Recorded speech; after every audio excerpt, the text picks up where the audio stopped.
Welcome to the Unsexy Businessmen podcast, everybody. Today we are going to be chatting about the hard parts of owning a business. I am Alex Skinner. As always, I'm joined by my brother, Aaron Skinner, and we are just going to jump right in and end this podcast in less than a minute. There is nothing bad about owning a business. Go do it. And thanks for joining. Like, subscribe. Just kidding. We'll go way more in depth to it. What's yours, Aaron? What don't you like? I think there's like different stages of parts that suck about owning a business. The first stage is starting your business. And the part that sucks about that is finding customers. You have to find customers. You have to almost dedicate your entire life to building that business. Some people can do it really fast in 6 months to a year. Sometimes it takes 2 to 3 years to build your business to where you're making more money than your previous employment or the amount of money that you need to make in order to survive. And there's just a ton of stress that comes with that. A lot of uncertainty. That was the part that I hated about starting the business, is because there's a lot of self-doubt. Should I actually be doing this? You're not seeing the sales or the contracts that you were hoping to have immediately, and not realizing just how hard it is to start a business and to build it up to be successful. I think you see a lot of the people online that just show the end result of all that hard work and don't emphasize how much it sucks in the beginning. Like it's really, really hard in the beginning. Yeah, we live in a culture where we want to show off. I'm saying we, where we want to show off like all of the success that we have. So we set up these unrealistic expectations of how somebody got somewhere. When you see someone on a trip, when you see someone at a concert, when you see someone somewhere, all you need is a credit card to be able to make those things happen. That's all that you have to do. And so when you were seeing these people who are now being extremely successful and you didn't see the first 8 years or whatever it was leading up to that, you think, oh, I haven't talked to this person in forever. It sounds like they created a business in less than a week, but in reality, it's much longer than that, as we've seen with like at least every business that I have been a part of. And that's why the good news is once you have that first one, because I agree with Aaron, like it sucks being like, I forget, like with Keystone, it was like 4 months. It was like, and $1,500 a month, $1,500 a month, $1,500 a month. And then we get our first big client. And then the next month we get another big client. And then a couple of months later, we get another client. And it's just like, okay, let's this is now manageable from a financial standpoint. We need to start hiring people. We need to start doing these things. But those first 4 months were absolutely terrifying because you're just like, I don't know if this is actually going to work. But the good news is, yes, that sucks. But once you've done it one time, I think it makes it way easier to do it the second, third, fourth, fifth time, because you're just like, oh, this is just how it goes. And I would say also, to make sure that we're fair, I would say that 3 to 4 months is also not a typical pace that you would want to go for either. I just had the benefits of being able to have my teaching gig at the same time, listen to the first episode that we did about balancing full-time work, but you definitely are going to be scared there for a little while, especially when people like Aaron are like fronting the money at the start, because then you're just like, I have to pay this back. And then like you pay it back, you're like, okay, good. I just think that that's also where a lot of businesses fail, is they get to that 6-month mark and they're not seeing results. And they're like, I should be seeing results by now. And I talk about this all the time. Just my first business I started really wasn't making money, like significant money, until about a year in. And that's due to a lot of the mistakes I made and not knowing how to start a business and grow it effectively. And I really, really think that's why most businesses fail. If those businesses that people just gave up on, they kept pushing and pushing and pushing, maybe try some new tactics with their sales or their services or their product, whatever they're doing, that they would be successful. But I just don't think people have the patience and maybe the grit to kind of just push through that.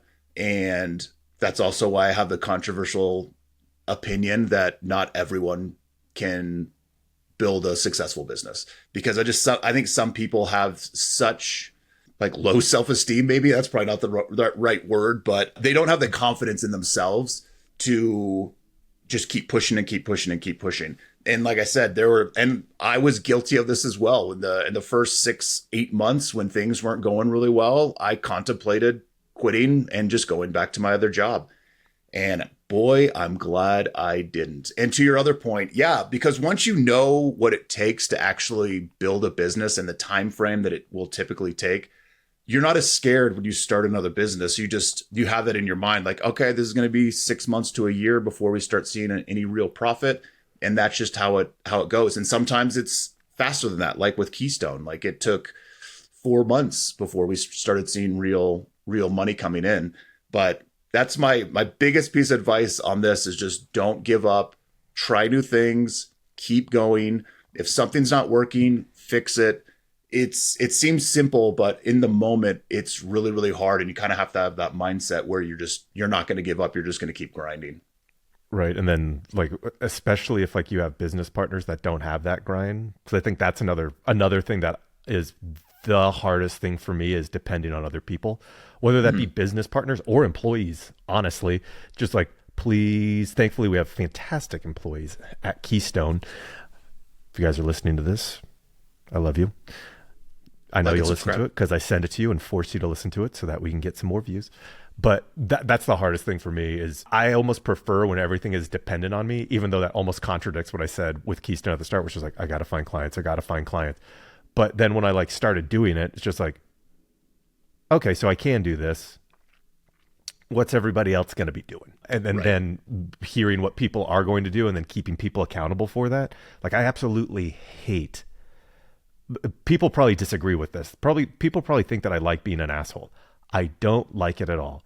But what I do know is supporting behavior that is antithetical to business growth is way worse than people liking me.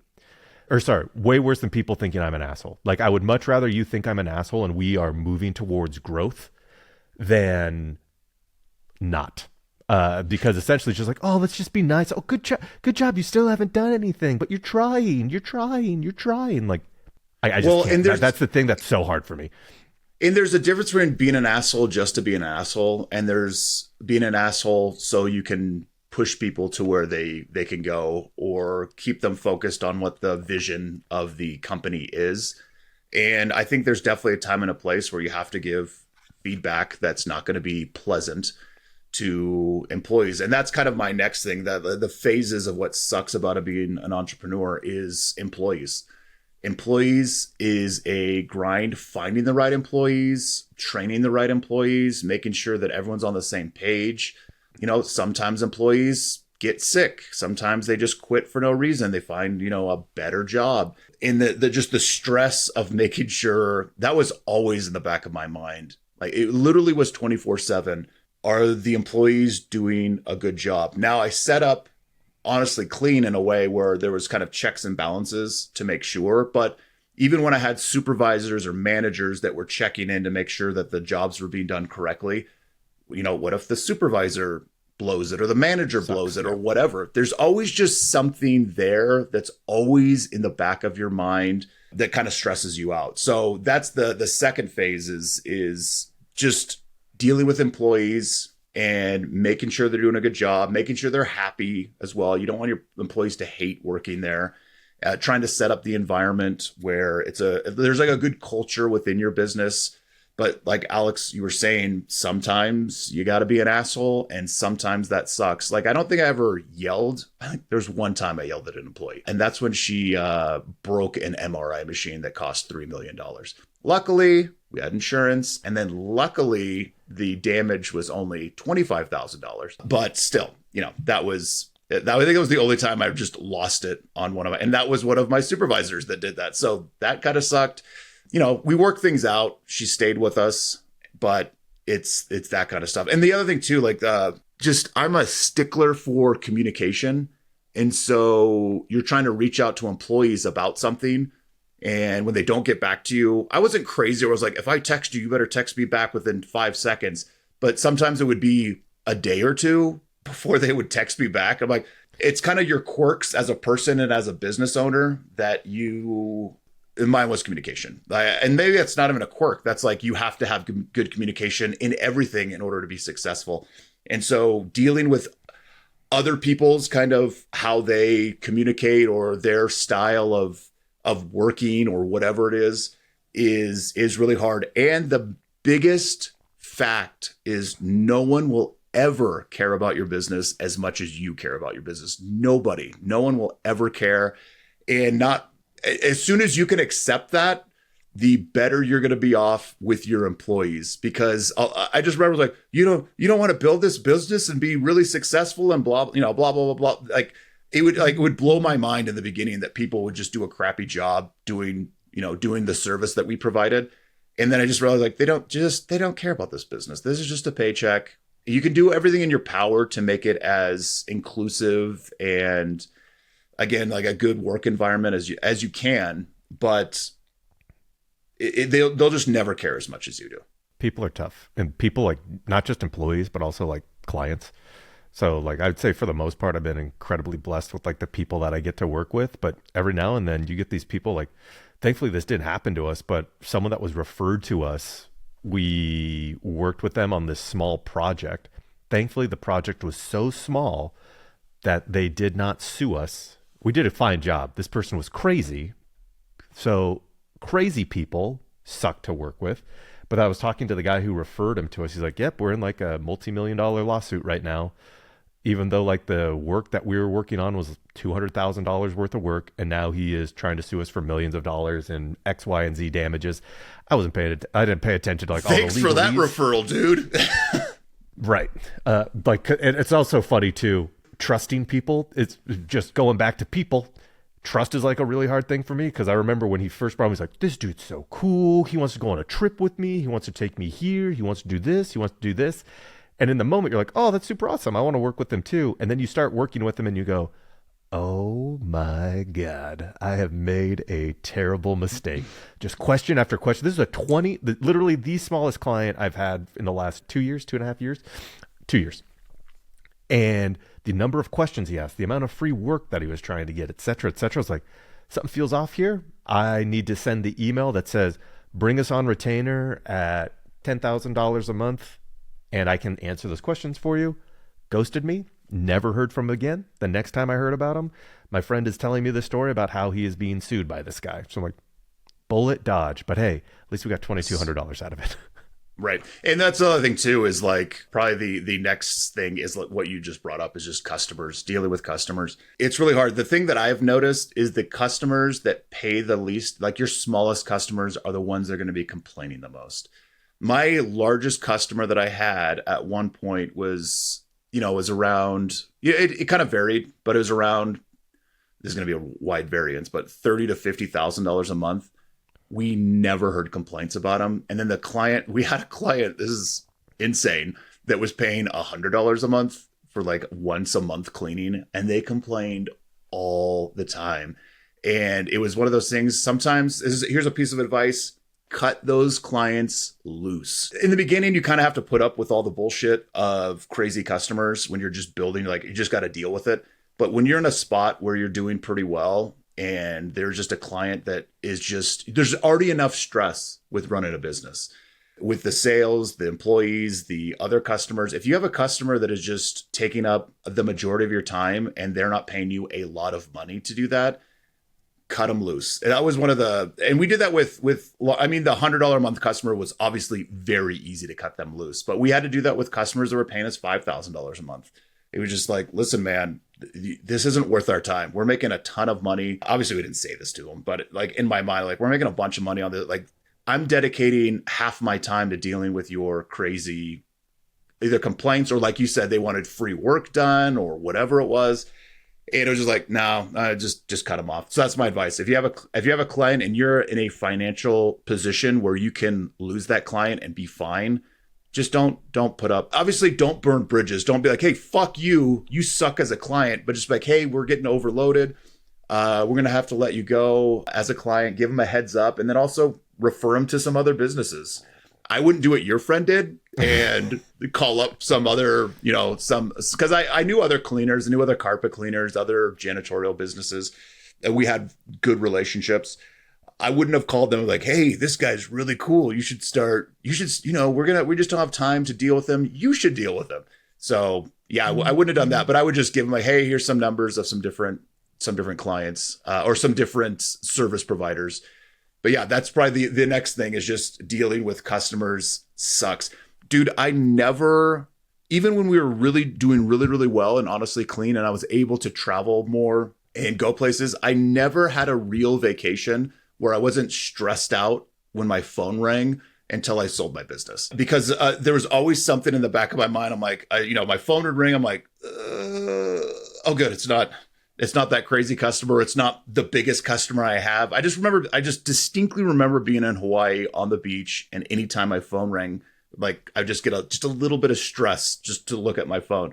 And sometimes it was like one of my managers calling like, hey, this person didn't do a good job. Or one of the times I was on vacation, it was one of my employees. And this is again why it sucks to deal with employees. One of my employees was stealing yogurt from the business's refrigerator. It actually was a medical facility, but it was like in their like break room and they were stealing yogurt. Obviously we fired that person, but that's probably like the next thing is like as a business owner, you just constantly have this stress that really doesn't completely go away until you sell your business. There's just always something going to be in the back of your mind, whether it's clients or employees, or it's just you're constantly thinking of new ways to expand your business. It's just always on your mind. So it wasn't like I was miserable, but there was just that level of stress that was just always there until I sold my business. And I would say, and maybe it wasn't for you, but I would say that crappy clients are more the exception, not the rule. So though yes. I do hate working with crazy people because it takes up the majority of your mental space, more often than not, like you just have delightful people that you work with. And I think that comes down to the way that you treat people is how they are going to treat you, right? So as long as I'm treating people well, there's always going to be those crazies out there, but most people are good people. And for the most part, it's nice. But when it goes bad, it can go bad. Like, thankfully I didn't get sued by that guy, right? But like you have like other examples of a client that Aaron and I had to fire over a year ago, which was not an easy thing to do, but it's just like, yeah, it's almost like that scene in The Office where like, yeah, I don't have time for this. Good luck, dude. Like when Michael Scott he wants to create his own ad and he doesn't like what the ad agency's creating for him. She's like, all right, I don't have time for this. Go do your own thing then, bro. Which is never probably more eloquently like the way that Aaron said it. But I remember just feeling in my bones like, yeah, I'm not doing this anymore. Like, good luck. I'll see you later. Like, it is a real thing. You need to free up that bandwidth for other things. And that was like another one of those great examples where I don't want to name clients by name, but after that client was gone, there was like two new opportunities that came through. I'm like, great. Now I have time to dedicate towards these two people as opposed to this $800 a month client who is getting a steal of a deal. Yes. Bitching about everything. And that should just be more motivation to build your business. You want to be able to get to a spot where you can cut those just overbearing clients off where, like I said in the beginning, I just had to put up with it because I needed the money. But like I said, just use that as more motivation. Like, I got to grow.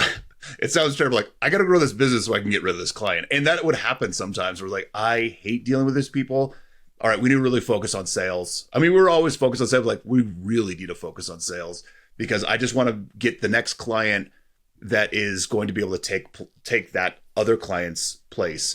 And just use it as motivation to grow your business so you can get rid of crappy clients. Then I don't know why this is all coming back to people. I just think, like it's a world where we're working with people. And so people often make mistakes. I make mistakes. Aaron makes mistakes. We all make mistakes. The other thing that I have not, and I bet you have this way worse than I do, Aaron.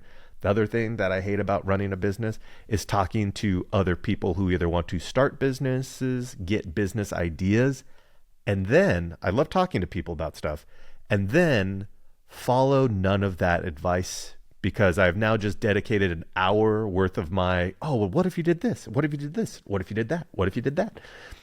And then they just don't do anything with it. I'm like, okay, so there's this thing on the Ryan Russillo podcast where he talks about the Chipotle hot sauce rule. And it's like my favorite rule ever.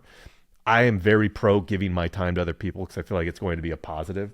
But if every single person takes up an hour of my time and then doesn't do anything with that, and just like, all right, cool. Now I've given this month 20 hours of my time to people that just went in one ear, out of the other. And then didn't do which anything. Is, Yeah. which is part of the reason that we started this. I don't know if Aaron does this as much, but it's essentially something where people have questions like, all of the answers are here. And then once you start doing these basic things, I'll start giving you some more answers in terms of specificity to whatever industry or product you're getting into, essentially.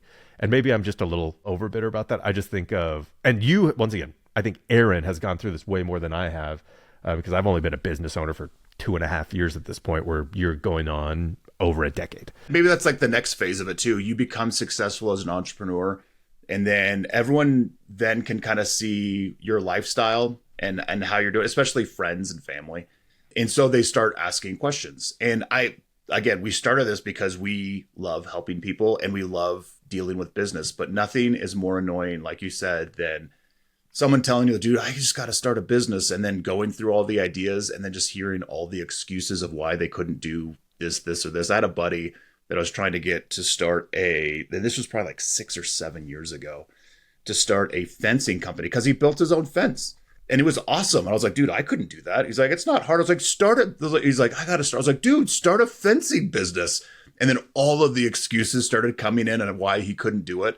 And the funny thing about that, if he would have started it then, like COVID happened 2 years later. And I just remember the people that put in our fence had just started, and they have completely blown up, and they're making, I don't know how much money they're making, but it's got to be high 6 figures, low 7 figures a year. And because they set themselves up. It was luck, right? No one knew COVID was going to happen, but there was this giant influx in Idaho of building, and so many people needed fences. And I remember I talked to that company because I had to fix something that was on one of my gates. And they're just like, dude, we're like 2 months out. Like, we're so busy with all of this expansion that's happening. It's like, we can't hire enough people to get all of these jobs done. And just in the back of my head, I was like, if that dude would have just started that fencing company. And it's obviously easy for me to say because I wasn't actually starting the fencing company. But I was like, dude, he could have made so much money. And there's honestly countless examples of friends or family talking just business with me and just trying to give them some advice. They never do it. Their business doesn't go anywhere, or it doesn't even start. And if they would have started when we were talking about it, they would probably be in a really good place. So that is really annoying. Yeah, I guess not annoying. It's just frustrating because there are people that have the potential to do it. Yeah. Yeah. I want them to be successful. It all comes down to like the example that you're giving, like, it's really easy, like hindsight 2020, but like even hindsight not 2020, I bet you that guy still could have been successful. Maybe he wouldn't have been 2 months booked out, not being able to hire everyone. Let's pretend COVID didn't happen.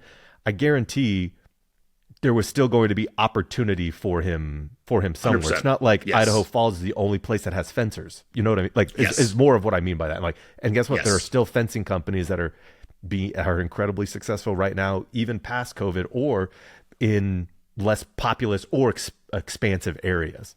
So, I don't know. Right. I mean, the thing is just like, it's the people that just continually put it off.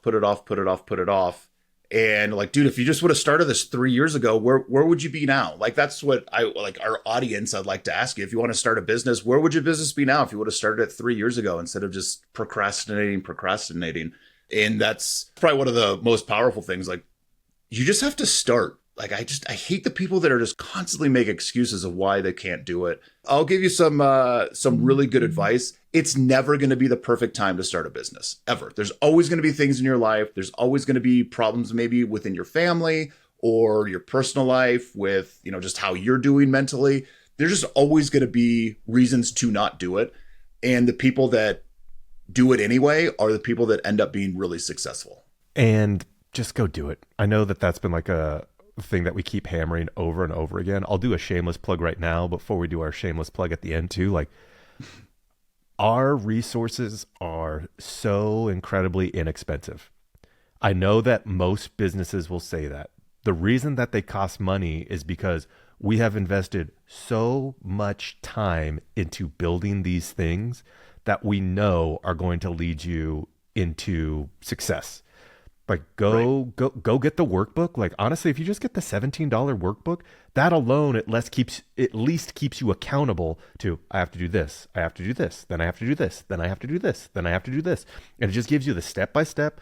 Make sure you have so it's LLC, or it's not even that, it's naming your company, getting your LLC, getting your EIN number. It just walks you through it all for $17 as opposed to, and I can be honest, like maybe this is a bad example, but like when Aaron and I started Unsexy Businessmen, like I was like, I just want to do like the LLC process by myself. And Aaron didn't help me at all with it.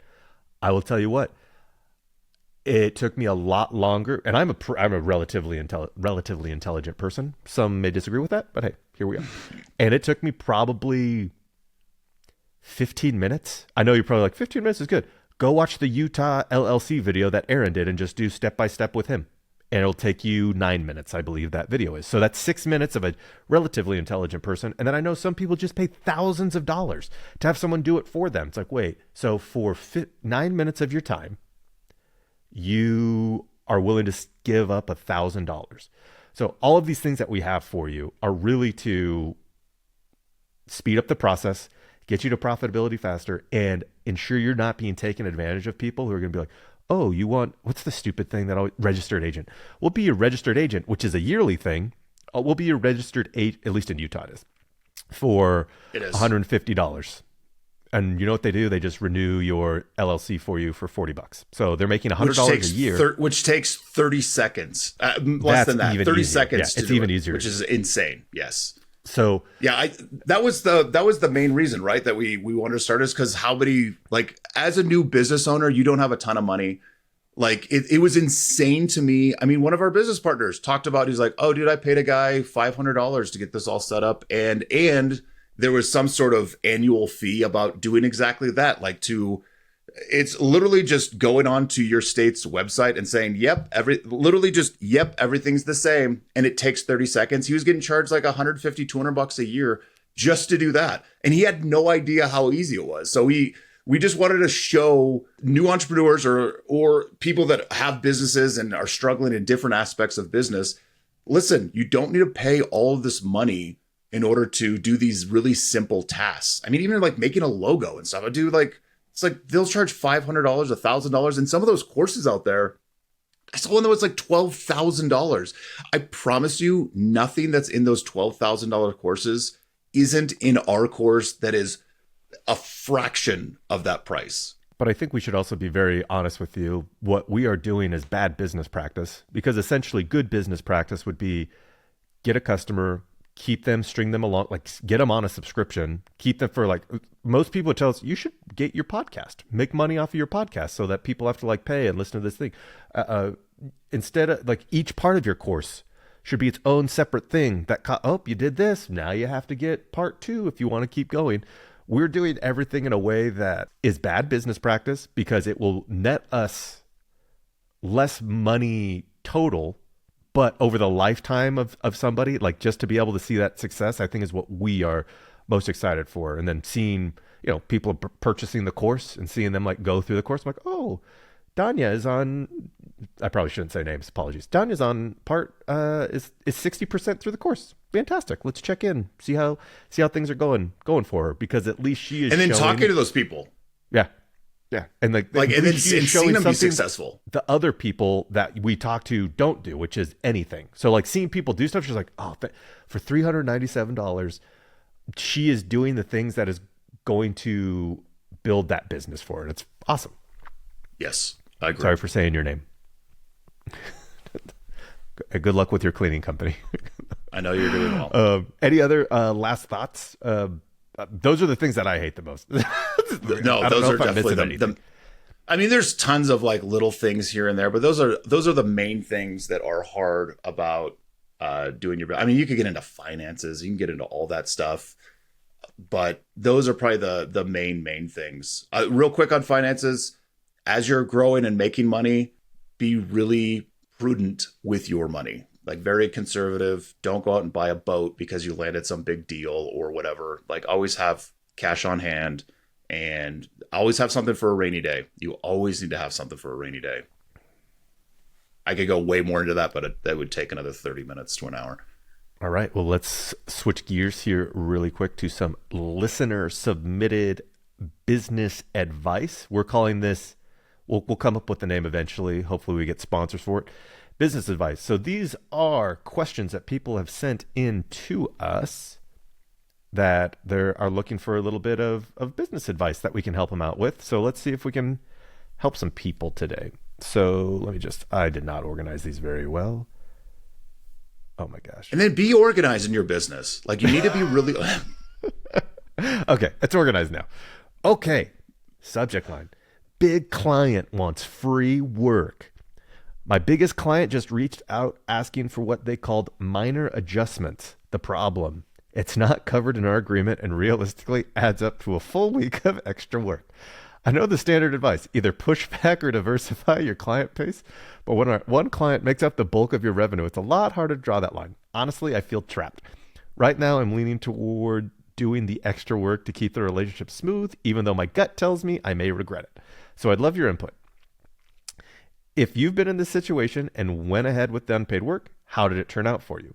Based on your experience, what would you do in my shoes? Aaron. So it honestly didn't happen a ton with me, like people asking for free work. It honestly depends on how long you've had that client and how much they're already paying you. If this is a client that is habitually doing this, you have to kind of put the kibosh on that. But when it would happen, it was something like, for example, one of our biggest clients needed a wall painted or whatever. There was something in one of their call centers. And they asked us if we could do it. It was definitely not in our purview. And we did it because they paid us a lot of money anyway. And I think we charged them just for like the supplies. And it was a very, very small amount. It should have probably been like 10 times as much and the fact that we weren't painters. They wanted it done as cheaply as possible. So we did do that. But you would run into that all the time. There was, I just said it never happened. But now that I'm thinking about it with the carpet cleaning aspect of it, of like residential, you'd have people that would want to throw in, hey, could you do this? You're already here. Can you just do this one room for free? Like it's a small room, whatever. And I would just always say no.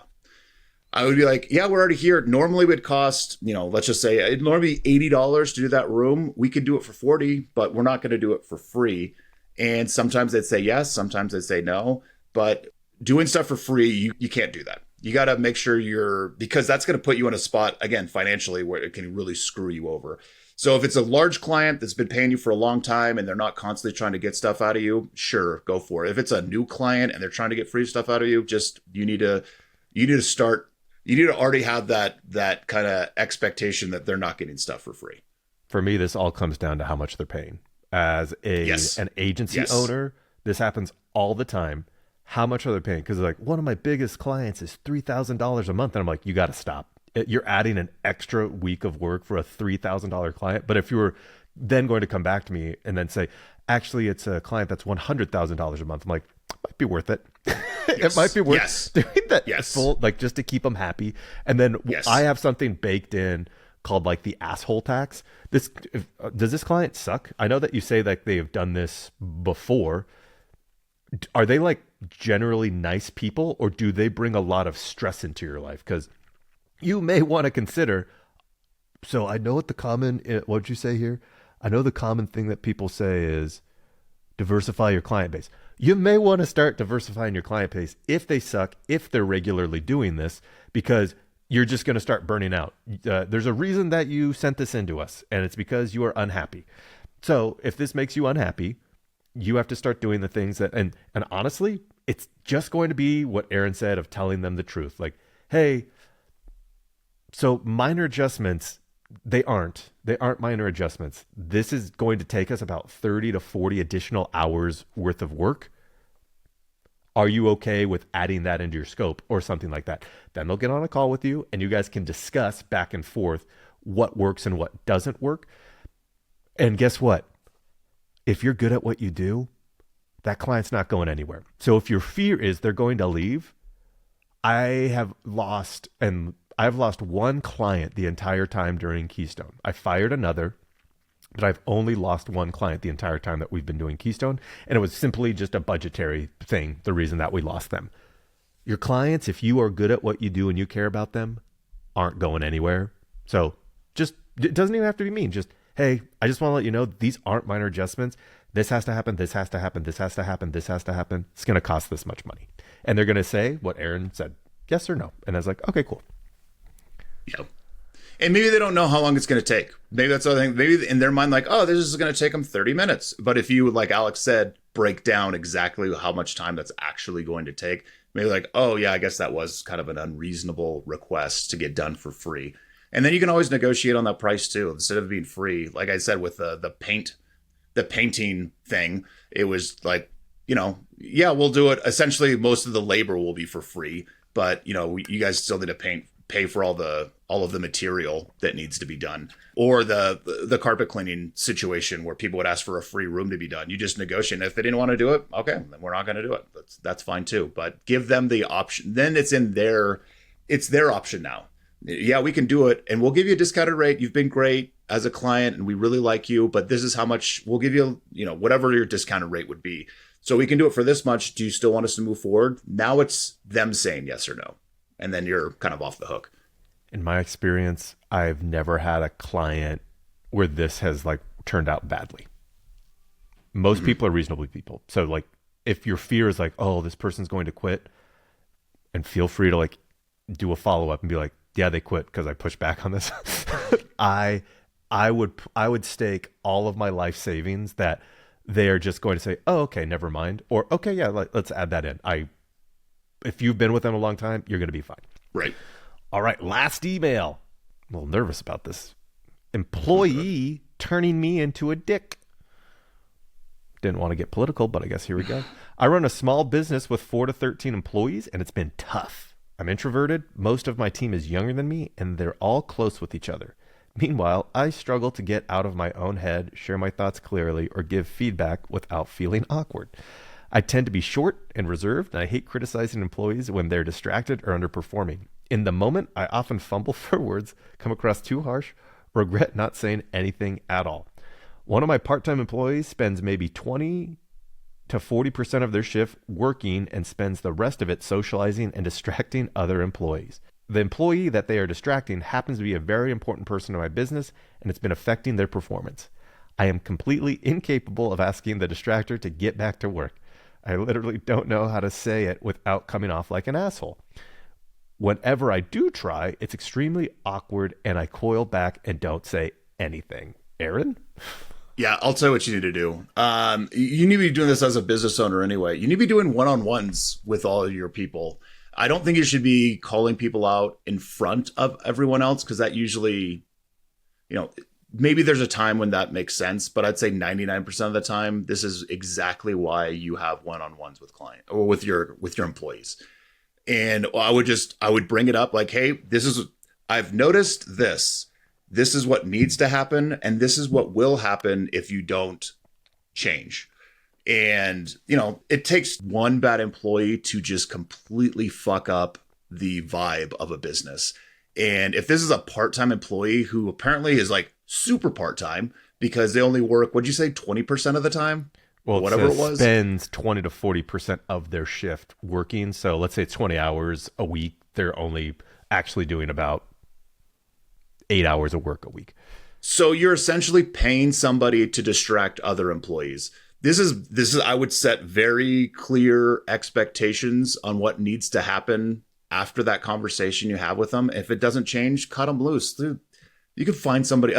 There's plenty of shitty employees that you can hire, and there's also good employees that you can hire. So if there's someone that's really, not only you're paying them a significant amount of money to distract other employees, which is also losing you money, you got to cut that dude loose. But before you do that, make sure you have that process in writing. Like when you're doing these one-on-ones, everything needs to be in writing, because if you end up letting that person go and they try and come back and say, I was fired without cause.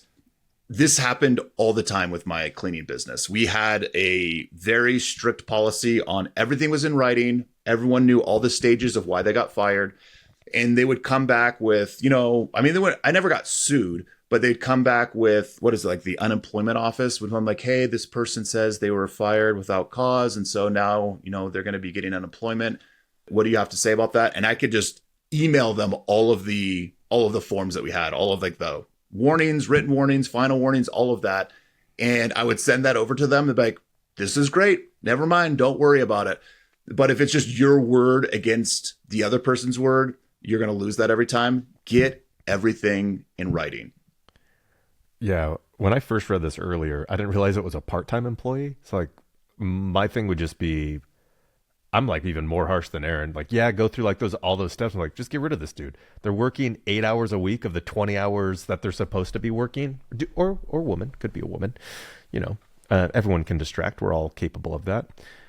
I would just get rid of the person. But like, yes, document everything, but and then also make sure, the only thing I would add is keep everything as ambiguous as possible. So for example, I wouldn't go into my one-on-one with this person and be like, let's just use Joe.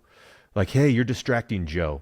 I need you to stop distracting Joe. All it comes down to when you're going into this conversation is, I don't see you spending enough time working. I estimate about 40% of your time is working, and then the rest of it is just kind of messing around. I need you to be on task. And then similarly, when you have, because you should have one-on-ones with everyone, like Aaron said, when you're having your one-on-one with Joe, don't bring up homeboy or homegirl. You just talk to Joe and be like, hey, you're doing awesome.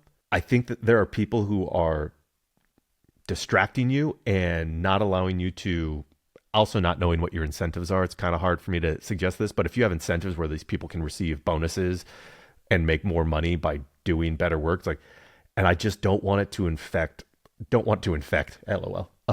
total amount of money that you could be making. Like, this person is holding you back from making X, Y, and Z amount of money.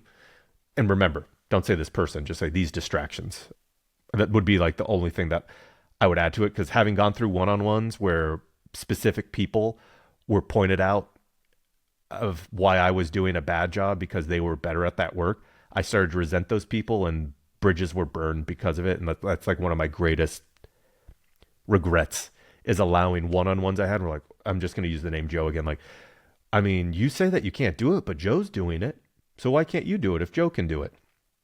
And then being like, first off, gaslighting Joe. Like, I ended up having conversations with Joe, and Joe wasn't doing those things that my employer was saying. So you have to be very honest and make sure you don't create an environment that becomes incredibly negative and toxic. So my guess, just from hearing all this though, is do what Aaron said, get everything documented, start going through that process, and then you're probably going to have to get rid of your part-time employee.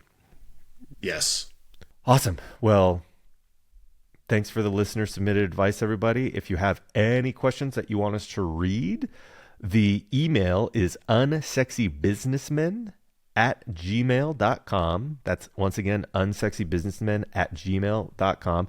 Don't forget to go to unsexybusinessmen.com. Check out the different offers that we have there for all of the different business opportunities. We got the legal documents, 20 plus legal documents that you can use to make creating your business way easier. We have the workbook, lets you go step by step, everything. We have the course that takes you from start to finish, getting your business created and to getting your first client. Go have a lot of fun, and we will catch you next week. Thank you. Thank you for listening to the Unsexy Businessmen. Don't forget to like, subscribe, and leave a review. Now go get to work.